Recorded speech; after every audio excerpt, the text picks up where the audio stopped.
চলুন বন্ধুরা, অন্যের বাসায় গিয়ে যে কাজগুলো করা যাবে না, এই কাজগুলো করলে বেয়াদবির মধ্যে পড়ে যেতে পারে। 1 নম্বর, না বলে কারো ঘরে আপনি কখনোই ঢুকবেন না। 2 নম্বর, সবকিছু ঘুরে ফিরে দেখবেন না।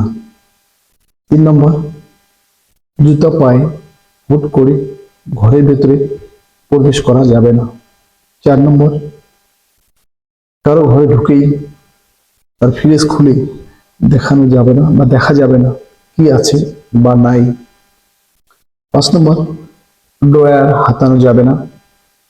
6 নম্বর, কম্পিউটার বা ল্যাপটপ গুরুত্বপূর্ণ ফাইল চেক করা যাবে না অনুমতি ছাড়া। 7 নম্বর, ধূমপান করা যাবে না। 8 নম্বর, গোপনীয় কোনো কাগজ পড়া বা দেখা যাবে না।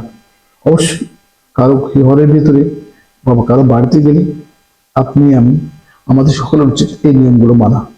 ধন্যবাদ।